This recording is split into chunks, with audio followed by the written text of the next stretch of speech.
Hi y'all, welcome back to my channel. So today I'm going to show you guys my August wrap up. I was going to film this yesterday, but I didn't have time to. So I'm filming it today, September 1st. So, the first book that I read for August, and I rated 5 stars, was The Beach Club by Elaine Hildebrand. I really love this one. This has 2 books in one, so I still have to read book 2, Summer People. But I really loved The Beach Club.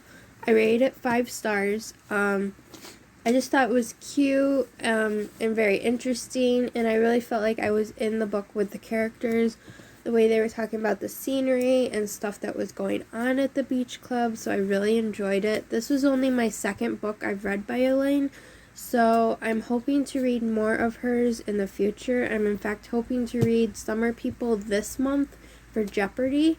But we'll see how that goes. The next one that I read for for August was Little Men by Louisa Alcott. I rated that 5 stars. That was an audiobook. I'm not a big audiobook person. I only do that if I can't get the physical copy or the ebook from Libby and Scribd through my library. So I did the audiobook of Little Men. I loved it.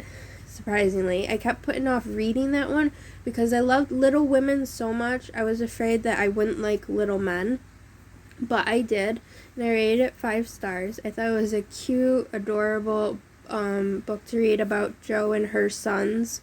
I don't know if I'd say it was better than Little Women, because Little Women is such a big classic that it seems like everyone loves it, which I can totally understand. So I would say, if I was to rate it as a favorite, I would put it behind Little Women, just because Little Women is the start of the series going into Little Men.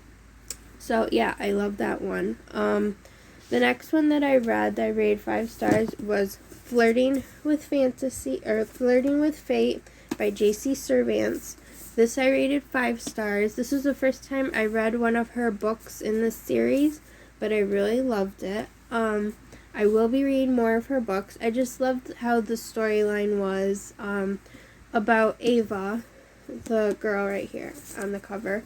It was about she's granted a wish after her grandmother passes away, but she doesn't know what that wish is. So she goes searching for that with the help of her sisters and with the help of a mystery man. And it just goes through talking about that, and it's a really cute story. I personally think it would be wonderful as a Disney movie, rated G, because I think little kids would enjoy this. You know, there's no bad language in this or anything, so I feel like this is like a very good book for kids like 8 to 12 or whatever, but it's really cute, and I rated it 5 stars. The next one that I read, which I rated 3 stars and I wasn't too crazy about it, was A View Most Glorious by Regina Scott. I rated this 3 stars because in the middle the storyline seemed really dull and I wasn't into it much. So I rated it 3 stars. I don't think that this author is for me, since this is the second book I've read by her that I've rated, and I haven't really been happy with the storyline in that. So I'm hoping it will, I was hoping it'd be better than it was, but it is what it is. So I don't know if I'll read any more books by her, but we'll just have to see. The next one I read, I do have the physical copy, but I can't find it right now, was Murder at the Courthouse by Anne H. Gaypart. I rated it 5 stars.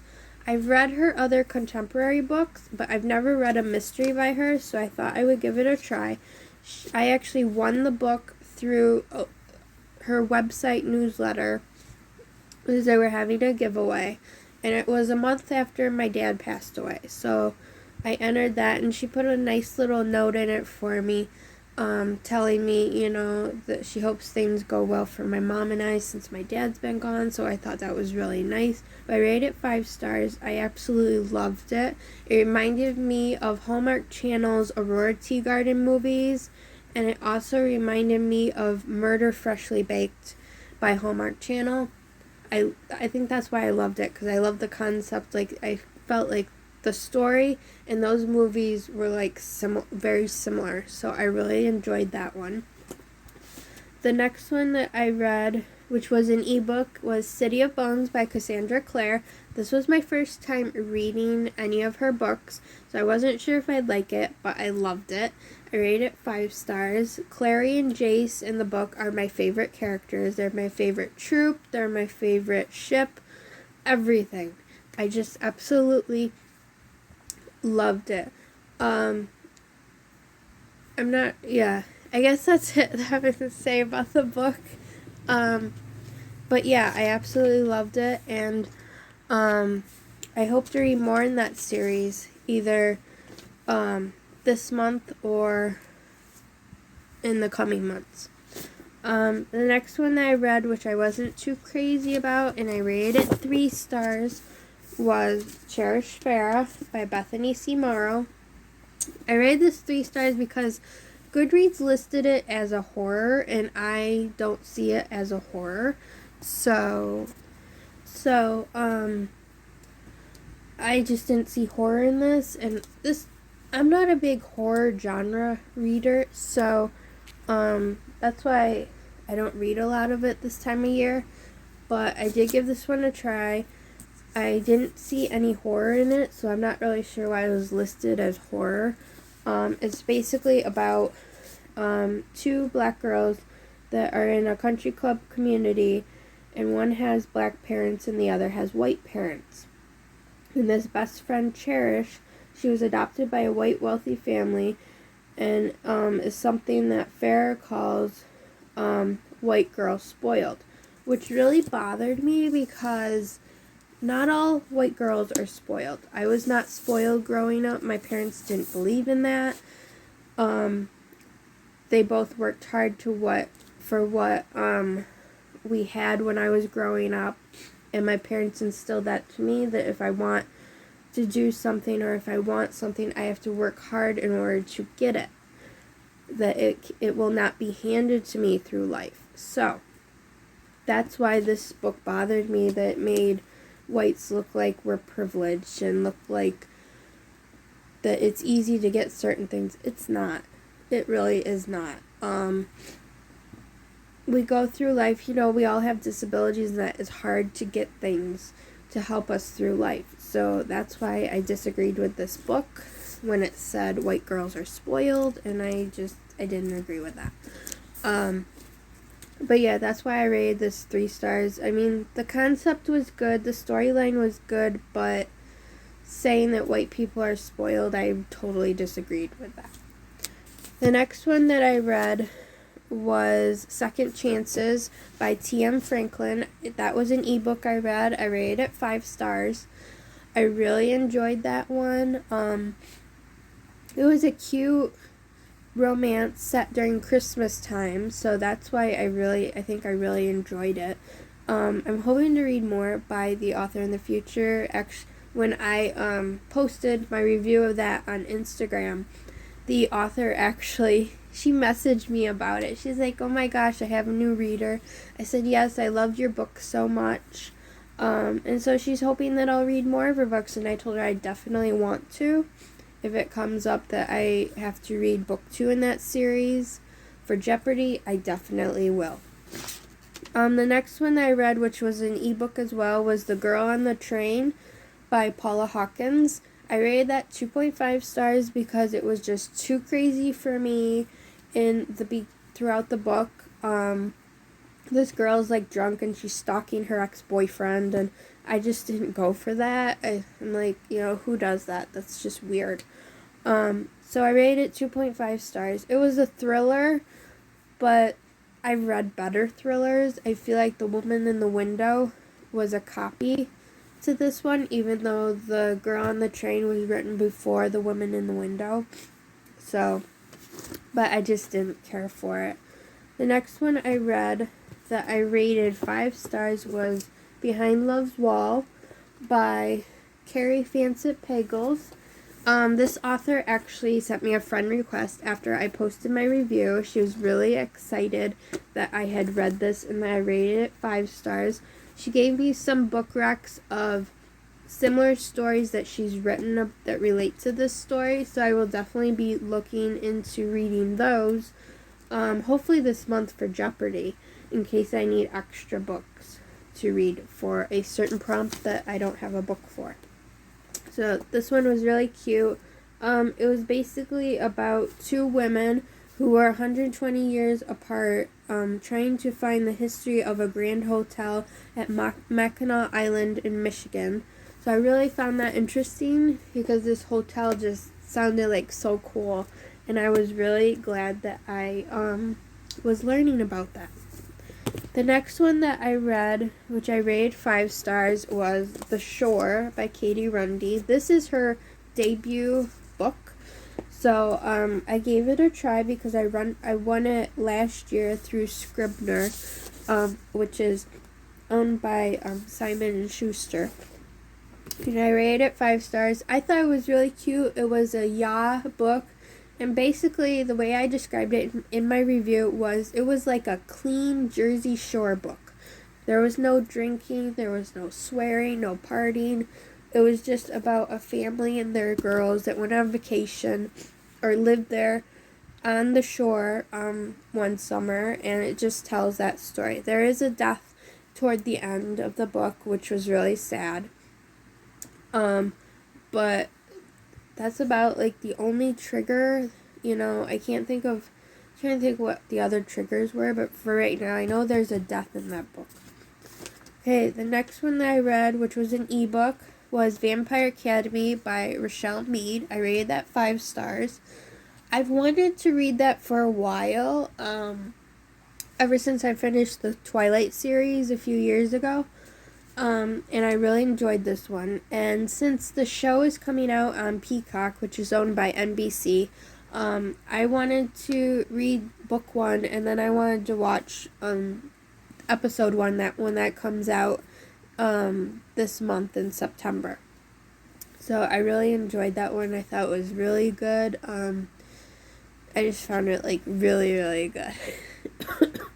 Next one I read that was an ebook was Wuthering Heights by Emily Bronte. I rated this 5 stars. This book really touched my heart because it was, about a girl that went through losing her father, and I've been going through that for the past 9 months, so I could really relate to the heartache, the grief, the sadness, all of that, and I think that's why I rated this one 5 stars. I know a lot of people on Goodreads said that they rated it low because it was confusing at times and they weren't really sure if, what the language meant and all that. But I think if you can relate to a book that has a storyline that you're actually going through in life, I think that's why a lot of people rate certain books, 5 stars or 4 stars or 4.5. I think, I've always thought that if you're going through something, read a book that relates to that, and maybe that will help you. And I feel like Wuthering Heights has helped me with going through the grief for my dad.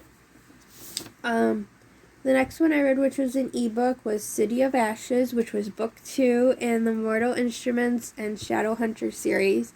I rated that 5 stars. I really loved that one. I'm really liking the series, and like I said before, after I read book 1, I really like Clare and Jace. I like their characters, their trope, their ship, everything. I just really like them. For me, Jace is a character that I love to hate. Like, it's one of those love-hate characters. I can't really put my eye on why I love to hate him, but it might be how he talks to Clare and to the other characters in the book. It might be why I love to hate him, but I really do enjoy that series, and I'm hoping to read book 3 this month for Jeopardy, but we'll see how that goes. Next one I read, which I rated 3 stars, was Love's Fortress by Jennifer Uhlarik. I rated this 3 stars because I liked the storyline, but in between it was dull. It was like nothing was happening. It seemed very repetitive, so that's why I rated it 3 stars. I liked that it talked about the Plain Indians back in 1875 in Florida. I found that very interesting, but if the storyline had picked up like the setting had, then I might have rated it 5 stars. The next one, or the last one that I read for August, which I rated 3 stars, was So Many Beginnings by Bethany C. Morrow. Again, like her book Cherish, Farrah, this book really basically talked about, how whites were privileged over blacks, and I just didn't agree with that. It seems that that's her routine when she writes her books. It's not for me, so I won't be reading any more of her books in the future, I don't think. So I won't be reading any more by Bethany C. Morrow, since that seems to be her trait with her books. I gave her 2 chances. I might look into her other books, but I don't know if I'll read them or not. That's it for my August wrap-up. I hope you guys enjoyed seeing all of the books I read this month, and I hope you guys have a good September. If there's any books in my video that you have read and you want to let me know what you thought of them, just let me know in the comments below. Be respectful about what I said about some of these books, because they're my own thoughts and feelings, and I get that not everybody relates to that, but in today's world, some of my comments are true. That it's hurtful to some ethnicities when an author says that, one book is, or one ethnicity seems more privileged than the other, and I just don't agree with that. So, that's it for now. I hope you guys enjoyed my video, and I'll talk to you guys next time. Bye!